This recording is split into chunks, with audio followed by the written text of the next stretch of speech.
Okay. Hi there, it's Kevin with RogueDeckBuilder.com. Morten and I finally figured out how to share screens and tape screens and found a good program for it. So a little bit late, but we thought we'd do a deck tech and some live videos of the Skred Red that has been working out very well for Morten in the past, I'd say, what, month or 2 months you've been playing this deck? Yeah, about 1 month, I think. So he went on like a 16 and 1 streak, 16 and 2 streak at 16 one and point. 2, yeah. Yeah. And so the deck is for real. I played it for playing on a budget, a little bit different version. You can check that out over at Gathering Magic's website. And I actually 4-0'd with the deck, with again a little bit different of the build, a little bit more of a budget version of the build. But Morten's version here is not budget. It's been working out very well for him. So we're just going to do a deck tech for the Skred Red, talk about why each of the cards are in here, what matchups it's good against, and then we'll play some live games. So I'm just going to turn it over to Morten. He's going to go down the deck list, and we'll try to talk about the cards. I think the main reasons why their main deck is like this is because we face a lot of Abzan and Junt, actually. I think it's about 15% of the meta on Magic Online. So Relic is really good against Abzan because they play Lingering Souls, Tarmogoyfs, and Scavenging Ooze, and it's just completely shuts them down. And then you're able to, for example, exile a Relic and then Lightning Bolt a Tarmogoyf and kill it, or just exile Relic and ping it with Chandra. So the three best cards in this deck is probably Relic and Skred and Koth the Hammer. So your game plan is going to evolve around trying to ultimate Koth the Hammer. I think I ultimate in about 40% of the games. So the deck is really built around to try to ultimate Koth with a lot of cheap removal like Lightning Bolt and Skred and Roast. And Volcanic Fallout is very good against, for example, Splinter Twin. Yeah, and Blood Moon also just shuts down about 40% of the meta. So yeah, Blood Moon was the key card in my playing on a budget. I think it won like 3 out of the 4 games. Just the main boarded Blood Moon really takes people by surprise. Yeah, and it's a lot of times just free wins before they try to adjust to it. Yeah, so basically just try to 1-for-1 in the early game and protect your Koth, either winning by ultimating Koth or casting a Wurmcoil Engine. So that's how you win most of the games. So Batterskull here is a card that I didn't have in the budget version, which I think is a very, very good addition, as it's going to give you that range against the... Like Splinter Twin, what I've been playing this deck is they usually side in like Keranos, and they kind of go away from the combo because they realize they're not going to establish it, so they start to play more of a control route. And Batterskull would have been Batterskull is very good because the games are going to go long about over 10 rounds most of the games, so being able to recur Batterskull every time it dies and just play it again is just very good. So it's very hard to answer for most decks. Yeah, against control, I really like this deck too because you have a ton of card advantage.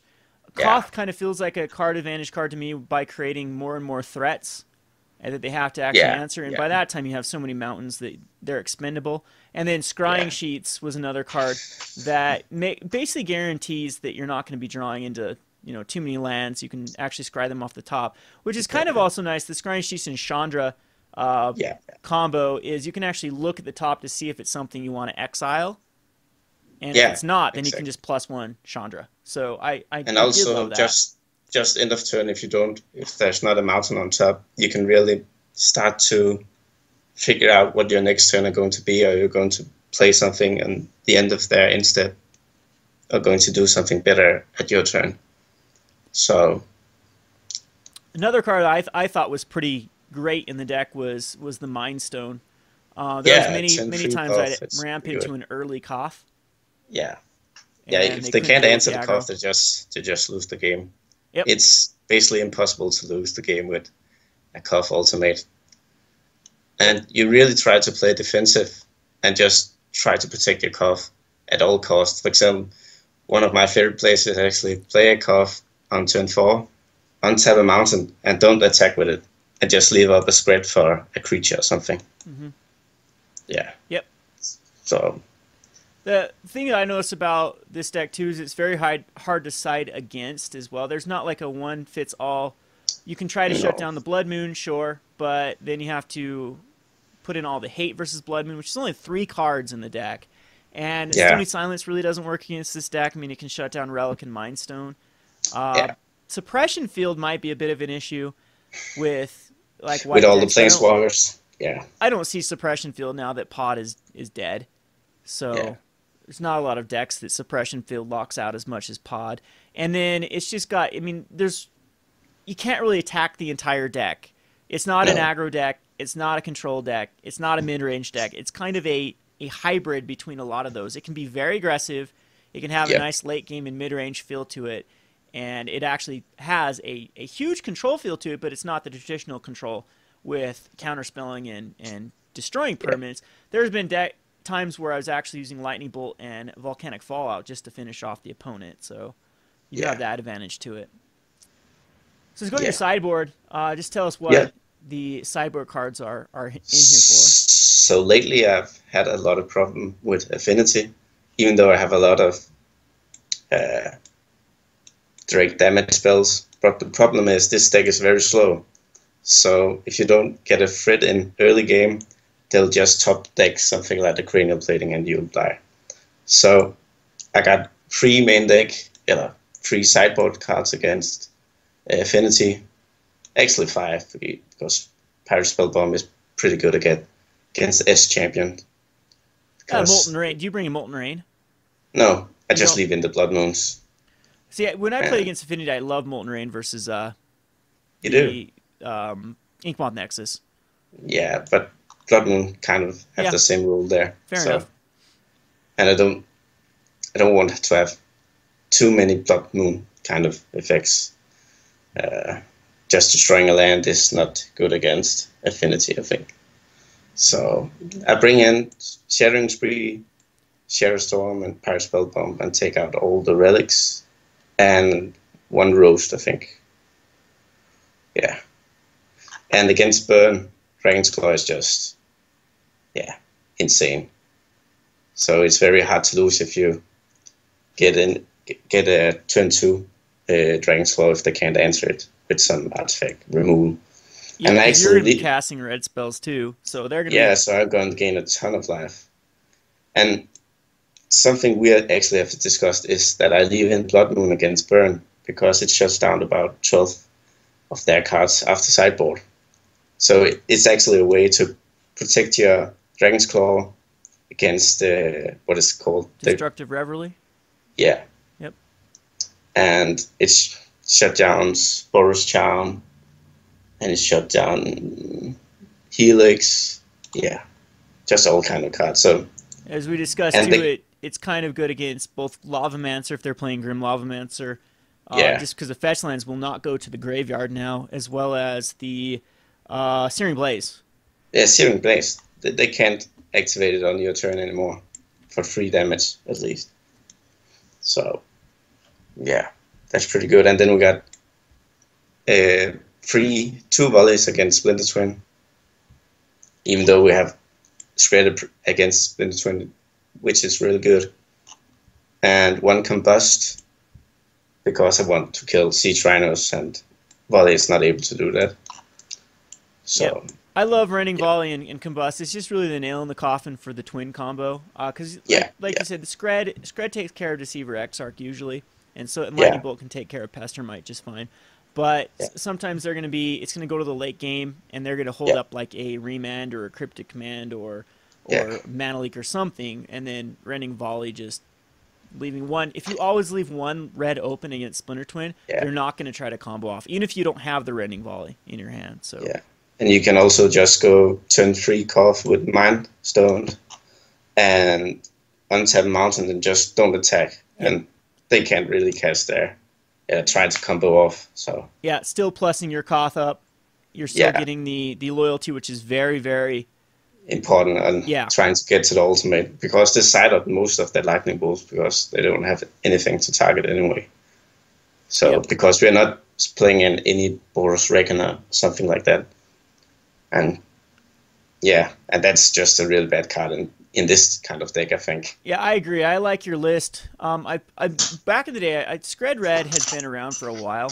Here and there, people will play it, but again, I don't like the Demigod of Revenge Boros Reckoner version whatsoever. I just think that it's really flashy when it goes off. You know, when you Skred a Boros Reckoner for 12 or something like game. But if you're going to turn 12 with this deck, you should be winning anyway. Yeah, and Boros Reckoner is just a target for Erupt Decay, and as you can see in this deck, I actually don't have a lot of targets for Erupt Decay. Yep. Only Blood Moon. And so it's by that almost point, hopefully shut it out. So yeah, so it's almost a dead card, and Lightning Bolt's also almost a dead card, because I really don't want to trade a Boros Reckoner for a Lightning Bolt or something like that and deal 3 damage to their face. I paid 3 mana for Boros Reckoner and then I just kill it with 1 mana spell. Yeah, that's not how you're going to win the game. So it's not good against any deck in the format, I think. Yeah, or just going to get Liliana or something against Junk. So, yeah. Even when I played Soul Sisters, it's just a great target for Path to Exile. And even if I just have to trade in a Johnny's Pridemate for a Boros Reckoner, then I really don't care. It's, again, like you said, a 2 mana for a 3 mana spell. Yeah. And just probably one of the best sideboard cards against Splinter Twin is Spoil.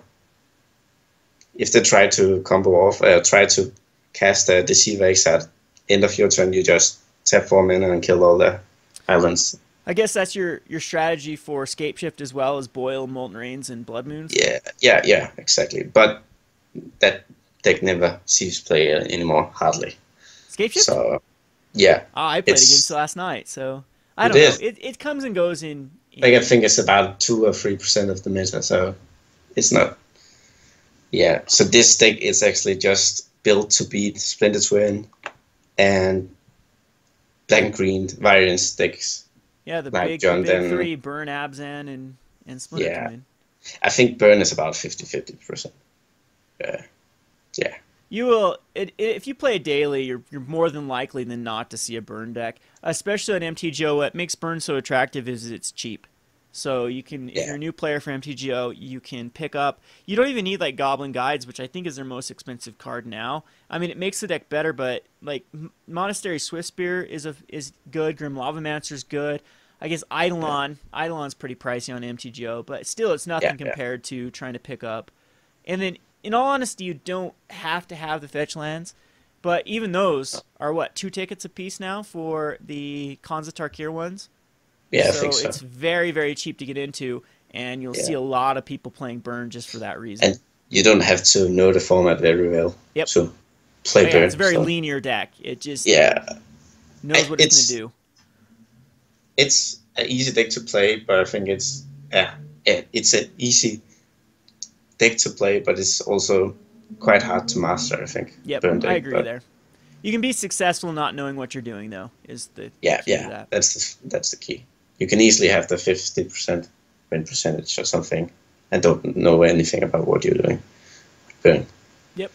So, yeah. But I think I'm winning about 80% of the matchups against Jund and Junk or something, which is pretty good. Yeah. Yep. So I guess if you have any questions for us, just write them in the comment section below about other pieces of the deck that we might have missed.